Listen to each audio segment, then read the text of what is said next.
Understanding utility preferences is really important given the way that we evaluate the value of a particular investment portfolio for an individual investor is with reference to the utility that that investor gets from investing in that portfolio.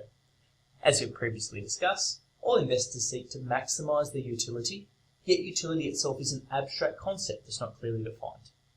So, while previously we've discussed the idea of mean variance utility being the key measure of utility that's used in most financial analysis, that is, the idea that investors only worry about the mean and the variance of the return distribution, there are other utility preferences that may be also considered.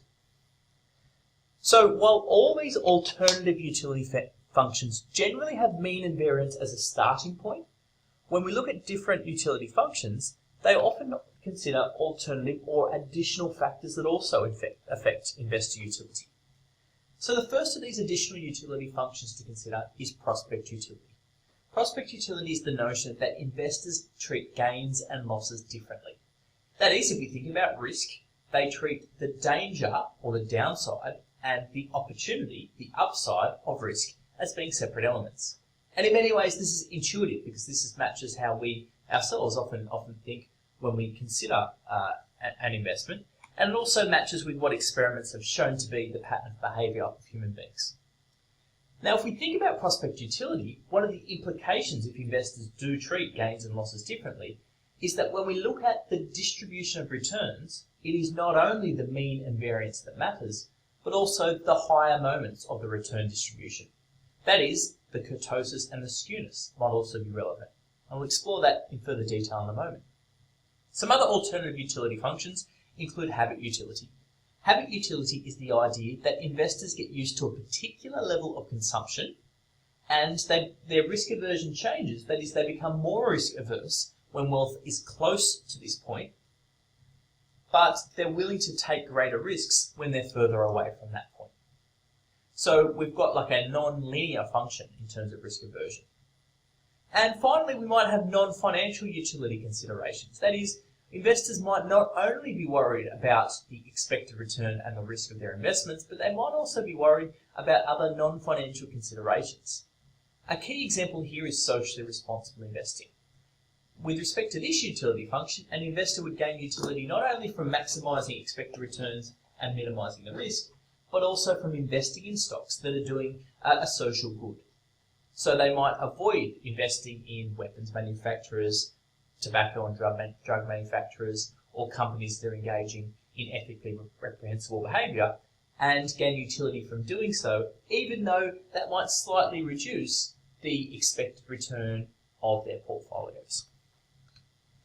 So we mentioned earlier, if we think about some of these alternative utility functions, the implications are that while mean and variance matter, some other factors might be relevant.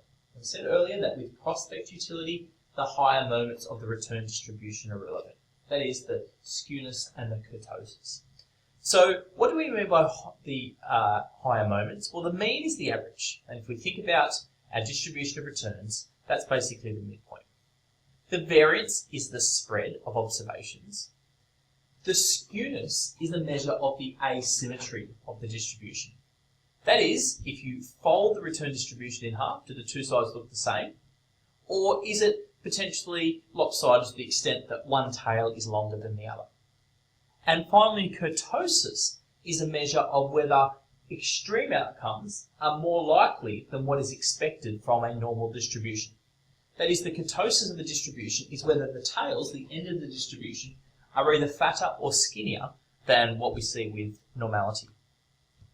So to give an example here, what we can see is this is an example of, first of all, a normal distribution is the distribution with the pink triangles. If you follow the light pink triangles around. All three distributions that we see on the screen here have the same mean, 6%, and the same standard deviation, 17%. But overlaid the light pink triangle distribution is the example of a distribution with positive skewness. So we can see the black distribution here. Okay, so same mean, same variance, but positive skewness. And it looks as though someone's got on the right tail, the right end of this distribution, and pulled it. The right tail is clearly longer than the left. And because it's got that longer right tail, we say that the distribution is positively skewed. Okay? Basically, the implications is that extreme positive outcomes are more likely than extreme negative outcomes. Conversely, we can see the darker pink distribution here. That is an example of a negatively skewed distribution, because the left tail, the negative side, is longer than the right tail. Now, we think about this in the context of the returns on an investment. Okay, with respect to the black distribution here, what we've got is a small chance of huge positive return outcomes without the equivalent opportunity of huge negative, because of the fact that we have this longer right tail. Okay, so it's kind of like a lottery ticket with big positive outcomes, and investors like the idea that they have that huge opportunity. So, we might see that they gain benefit from that positive skew, and that's exactly the implication of prospect theory. Prospect theory says that investors would actually gain utility from positive skewness. Conversely, a negatively skewed distribution, in that sense, investors have a possibility of a huge loss without the flip side potential upside. So, because there's the opportunity for a huge loss without the opportunity for huge gains, investors would be averse to that outcome, so investors do not like negative skew, or negative skew will decrease their utility. Now, the idea of skewness in returns is only going to be relevant if in fact we do find that stock returns do not follow a normal distribution. So let's look at what the evidence says. First of all, I've got up here is this is a plot of stock returns from the United States from the mid-1920s to the mid-2000s by a study done by Campbell, Harvey. And if we look at this, what we can see is down the left tail, much more extreme negative outcomes compared to up here on the right tail. Or this is an example showing that equity returns in the United States are negatively skewed. So they don't follow a normal distribution, they're negatively skewed, and investors, we know, don't like that negative skewness. Okay, so the only way that they're going to be willing to invest in any asset that has negative skew is if they're rewarded with higher expected returns for doing so. That's the US. Let's look at Australia. When we plot the returns in Australia, we actually see the same thing. The left tail, more extreme outcomes compared to the right tail. And in fact, if we measure the skewness is negative. It's minus 0.574. So again, the returns on the Australian stock market also exhibit this negative skewness, which investors don't like. So if we think about skewness preferences then, when it comes to risk, investors tend to like opportunity, they like upside, but they're averse to danger. So mean variance utility treats upside and downside risk equally. They treat the upside and downside risk as both being things that investors do not like. If we consider skewness as part of our assessment of the performance of a particular asset or portfolio, what we're suddenly doing is we're putting an additional layer in. We're saying that investors gain utility from higher expected returns, gain utility from lower variance or lower risk, but also gain utility from more positively skewed return distribution. What does that mean? It means that investors would be willing to pay more for an asset with positively skewed returns, and hence would only invest in an asset that had negatively skewed returns if they received higher returns for doing so.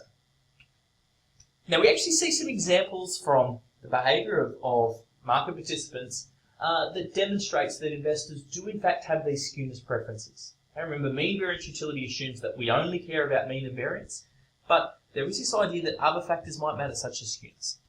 So the first thought here is to consider a lottery ticket. Most of you listening to this video would have purchased a lottery ticket at some point in time in your lives. Now, when you purchased that lottery ticket, it's highly unlikely that you'd purchase it thinking it was a positive net present value investment. We know that, on average, lottery tickets are loss-making investments. So why do we buy a lottery ticket? Why is the price of a lottery ticket so high? The reason is because lotteries deliver positive skewness.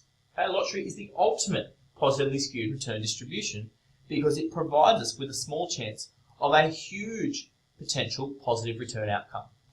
So we're willing to accept a negative net present value investment or a negative expected returns to compensate for that huge positive skew. So that shows that we like positive skew to the point we're willing to pay for it. The prices in financial markets also tend to reflect the fact that investors have skewness preferences, and the best way to look at that is to consider the price of deep out-of-the-money put options. So a put option is a right to sell. And if you have a deep out-of-the-money put option, that is a right to sell for a value that is much less than the current market price. In some ways, it's like an insurance policy. It's putting a floor on the possible price that you might sell that stock for in the future. And what we find is that the price of these so-called insurance policies, or deep out-of-the-money put options, which are basically a hedge against huge negative skew, the price of those options is actually much higher than what's predicted by theoretical models. The reason again for that is because investors don't like negative skew, so they're willing to pay a premium for this particular financial asset that protects them against negative skew. So we see that investors may appear to have skewness preferences, and the key implications of alternative utility theories is, while mean and variance are still seminal and very important aspects of evaluating portfolios, maybe there's also other elements that investors need to consider.